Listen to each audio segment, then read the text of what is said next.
Hey there, my name is Patrick Nyland, and this is week 4 of the road to publishing my first book. This has been a really interesting week. Right now, I'm filming this on Saturday, which means the entire week has passed by. I spent a lot of time this week working on that horrible challenge I came up with to try to write an entire short story without making a single typo.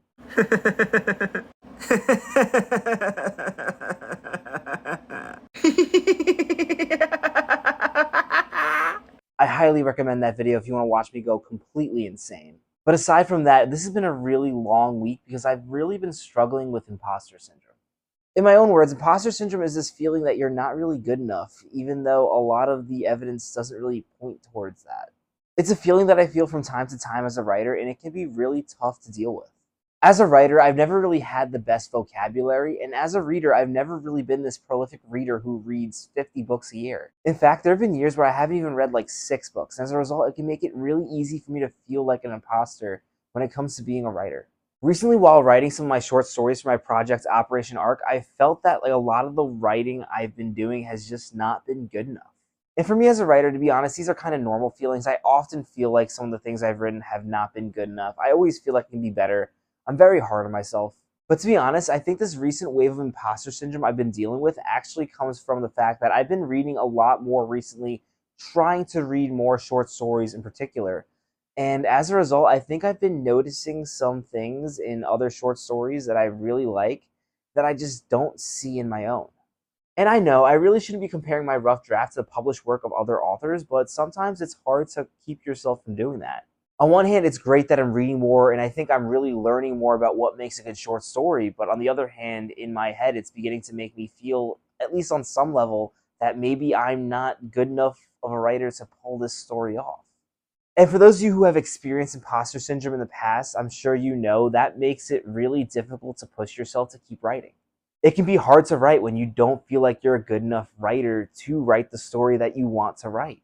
In the past, when I've dealt with imposter syndrome as a writer, I've really found myself not writing with the hopes that I would maybe pick it up later in the future when I became a better writer, which is foolish because even if I didn't have the skills to write those stories, and in many cases I feel like I did have the skills, I just wasn't confident enough to believe in myself to write the stories. But even if I didn't have those skills and I just was not capable of writing that story, the only way to learn how to write the story is trying. This idea of, oh yeah, I'll wait a few years and then I'll write this project, it sounds ridiculous, but that's kind of what I did when I was younger, and I think it really put me behind in some areas of my writing journey. I mean, not that I'm behind. I'm only 22 and I've made a lot of progress, but I feel like I could be further along if I didn't let those feelings of imposter syndrome get to me. And I think it's really good that I learned that lesson so young because even now, where I really feel a lot of doubt in myself as a writer for whatever reason, that's not stopping me from writing. Including that challenge I did earlier this week where I had thousands of words deleted, I still wrote about 20,000 words this week, 21,000 words. So yeah, it really sucks that I'm dealing with these feelings of imposter syndrome right now, especially with how well the first 3 weeks were going on this project, but at least it's not stopping me. That's what's important. I think it's a big deal too that I'm able to push through these feelings of self-doubt and imposter syndrome right now because I'm not only feeling them when it comes to my writer life, I'm feeling them in a lot of areas of my life right now. As I talked about in my previous vlogs, I am really struggling to find a job. At this point, I've pretty much applied to over 100 software engineer jobs, and I've received pretty much nothing. And I think all those failed job applications are making me kind of feel like an imposter when it comes to being an engineer. That's something I went through a lot going through school too. The program I went through was pretty rigorous. There were times where I really wanted to give up. At one point, my GPA sunk below a 3, and I really felt like, hey, I don't belong here. And I was looking around the classrooms, and I felt like I couldn't do it. I ended up recovering from a lot of those imposter feelings when it comes to being an engineer and pulling up my GPA. During my last year in engineering school, I had a lot more confidence, and my confidence really soared getting my MBA this year. So it kind of sucks for that imposter syndrome to be seeping back in when it comes to my future professional career. To be perfectly honest with you, a lot of times I feel like an imposter when it comes to being a content creator as well. For example, when I look at the statistics at some of these YouTube videos and I see the watch time is down, that really gets to me. And I know on some levels I'm just being too hard on myself in all areas of my life. For example, on social media, when a YouTube video doesn't get as much watch time as I hoped it would, I get really discouraged. And then a day later on Instagram, where I've really been on top of the ball, I'm getting millions of views a month, and then I'll just think to myself that, hey, I don't feel like I really deserve these views. And that's a big part of imposter syndrome. On Instagram recently, I just gained 75,000 followers. It's a huge milestone. And yet some of my inner thoughts tell me it's just luck. I've had a dozen posts get 1 million views, and in my head, I'll just tell myself, well, if you can do it, anyone can. But yeah, the more I think about it right now, being too hard on myself is a huge part of my imposter syndrome.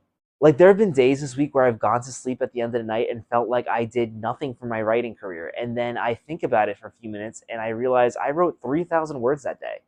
Like this week, I've written over 21,000 words, over 16,000 words for my current work in progress, and I still feel like I didn't do enough. Imposter syndrome can be really tough, especially when you want to be in a creative space. As a writer, what makes good fiction is subjective, so it's easy to tell yourself that what you're writing is not good enough. And I've also noticed when it comes to evaluating my own writing, especially when I feel like this, I focus on what I don't like without giving myself credit for what I do like. Like, even with those short stories that I felt disappointed in, when I really looked at them, there are a lot of things that I do like about them. I know I sound a little bit negative right now, but I'm not just talking about these feelings to vent. Sometimes when I'm experiencing imposter syndrome, it just really helps to know that I'm not the only person that feels this way. I'm not the only aspiring author that feels like I sometimes don't belong. And if you've experienced imposter syndrome before, now you know that you're not alone either. For the most part, I feel like I'm a pretty positive person. And as a result, I feel like sometimes watching my content, it can kind of seem like what I do is easy. I've had weeks where I've written 50,000 words or weekends where I've written entire novellas. And when those weeks happen, I think it's great to post about them and celebrate them, as I should. But I think it's also important to post about these weeks where even though I've been productive, I've been super negative about myself the entire week. I think it's important for this vlog series about the road to me publishing my first book to not only show the highs, but also the lows. This process of publishing my first book is going to be a long journey, and there are going to be bad weeks. Compared to the first few weeks, this week just so happens to be one of them. That being said, I still want to end on a high note. On June 3rd, I started writing Operation Arc from scratch with a blank document. And today, at the end of June, I've written 73,000 words. As much as I've been doubting myself this week, just hearing that out loud gives me a lot of confidence that I can do this. And no matter how frustrated you feel with your writing journey, you can too. If you're comfortable talking about it, tell me if you've ever had an experience with imposter syndrome in the comments. Oftentimes, I feel like just acknowledging your imposter syndrome and talking about it really helps.